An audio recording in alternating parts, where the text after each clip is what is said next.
What is up, everyone? Welcome to Ringerz episode 11. This episode is very special. We will be previewing an episode of Raw that I will be in attendance for, the one of September 20th in Raleigh, North Carolina. The other day, matches for it were announced. One pretty big one that's been controversial since it's been announced. But from a fan's standpoint, I'm very pumped for this match. But let's begin the breakdown now. Firstly, we'll be seeing the championship celebration of the new WWE champion, Big E.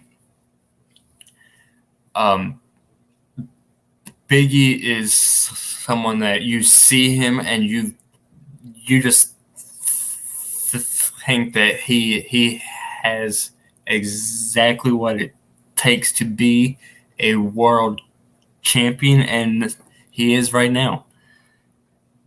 He cashed in on Bobby Lashley, I believe it was last week, and after Lashley beat Orton to retain this title, Big E cashed in, winning the title in what I believe was the right call, but at the same time, it's the wrong call. It was looking like Big E was going to cash in on Roman Reigns and be the one that ends up beating Roman Reigns. But plans changed. People say it's because of the ratings of AEW, and whether it's true or not, that does not change the fact that they change booking plans right away and for no reason. Big E definitely should have been the one to beat Roman Reigns, but nonetheless, we are still getting Big E versus Roman Reigns, which will be a classic match. Two homegrown talents should make for an interesting match. But I'm pretty sure the celebration will open up the program, which I'm very hyped to see Big E with the world title in person. Another announcement was on Raw. We will be seeing Natalya and Tamina defend the women's tag team titles. These titles have become quite a joke, to be honest. It was cool at first, but they just throw random women in a team that they don't really make much sense. The only teams that ever made sense, they've all broken up or they're all released. So these titles are pretty irrelevant. But it is Natty and Tamina defending against Rhea Ripley and Nikki ASH. Again, this is kind of it doesn't make sense, but it would be pretty cool if my first Raw that I'm in the crowd for, I see a title change. It would be pretty cool. It would be pretty nifty. On to the next match announced. Jeff Hardy versus Sheamus. And if Jeff Hardy wins, he earns a shot at Damian Priest for the U.S. title. Damian Priest is challenging Sheamus, or he's defending against Sheamus this coming Sunday at Extreme Rules. I believe that's the 26th. I'm pretty sure if Jeff wins, he'll be added to the match. Me personally, I would want Jeff to win, but it would kind of kill Sheamus if he were to lose heading into his big match with Priest. But I really cannot wait to hear no more words for the first time in a live crowd. I went to a live event in 2016. It was either 16 or 17. And I got to see the Hardy Boys, which was pretty cool. They were in a tag team match against the Bar and Gallows and Anderson. From what I remember, this was a very good match, but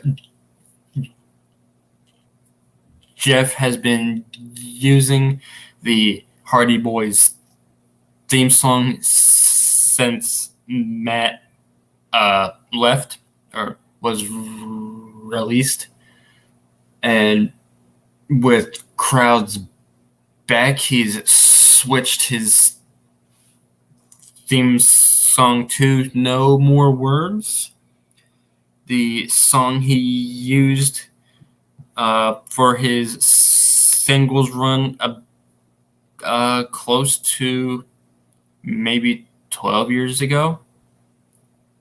Jesus. Yeah. I believe he used it from 2008 to 2011,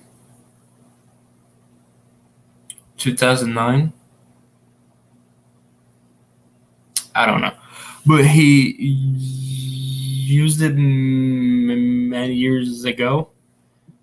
Very glad it's back. Very happy to hear it in person. Sheamus, with his hair back, no more mohawk. He's been doing phenomenal. Had an amazing match at Mania. I believe it was against Matt Riddle, where he would win the U.S. title. He would then lose it at SummerSlam to Damian Priest. Priest has been on a roller coaster ride since he was called up, teaming with Bad Bunny,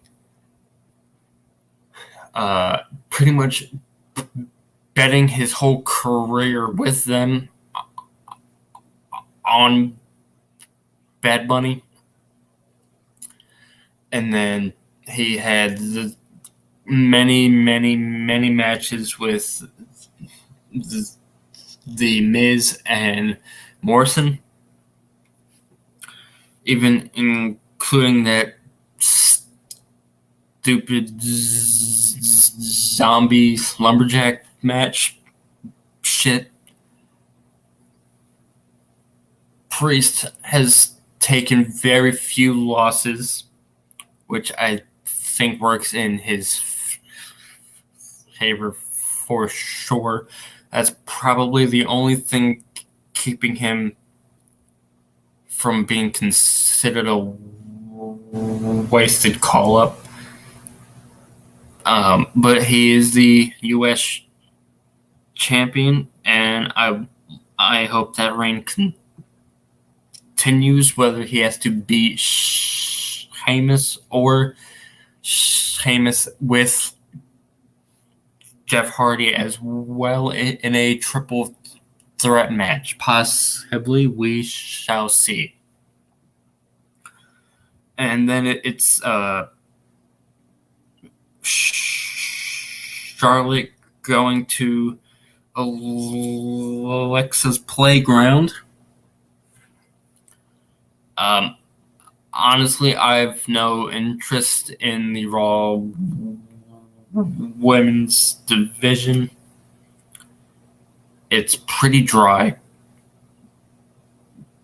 They keep putting the title on Charlotte every chance they get to. It's just not entertaining anymore. And it really hasn't been for quite a while now. But with all that being said, I do believe Bliss is going to be the one to beat Charlotte. I could be wrong, but I don't believe Bliss has taken a loss since she became this Fiend character. Hopefully this character is not around much longer. Well, yes, she's doing great things with this character. It's pretty much run its course. They can't really do all they used to with the Thunderdome screens. That really added to her aura. But obviously the Thunderdome is no more. I am optimistic about this match. It could be good, but Bliss, to me, is the only person left that could beat Charlotte, unless the draft drastically changes the course of the Raw women's division. I don't see it happening because their women, all of their best ones are on SmackDown, and any more called up from NXT won't really add much. So the future of the women's division depends on if Bliss wins and we get a change, or the story stays the same and Charlotte retains over Bliss. If you can't tell by my voice and my tone throughout this whole playground shit, I'm uninterested. But I'll be there, so you already know I'll be cheering my ass off. And in the last match announced, which is the controversial match because it was not saved for Survivor Series, and from a booking standpoint, that's exactly what I would have done to add to the hype, is save this match for Survivor Series and make it the match of the year for WWE. But it is the new day, including the new WWE champion Big E versus the Bloodline, which include SmackDown Tag Team champions, the Usos, and Universal Champion Roman Reigns. From a fan in attendance standpoint, this match has me very hype. Very hype. I cannot wait to lose my voice during this match. It could be the best Raw match all year. Big E should not be on the losing side here. I think the Usos need to be the one to take the pin. It protects Roman from him. He has not been pinned or submitted in 400 days. So having the Usos take the loss, take the pin, is the correct call. Because if we can elevate the New Day to win the titles again for Survivor Series, we can get tag team and world champions on both teams. But that's just me. Big E should be the one to get the pin. The Usos should be the one to take the pin. That's all that's been confirmed as of September 19th at 10 a.m. So this is a pretty short episode, but nonetheless, it's one I felt I had to make. Thank you for tuning in, and hopefully Tuesday or late next week, I should have the review episode up, which will be pretty exciting. Hopefully, I'm joined by who I'm going to the show with. So if you spot me, let me know. And yeah, this has been Bell Ringers episode 11. Catch you later.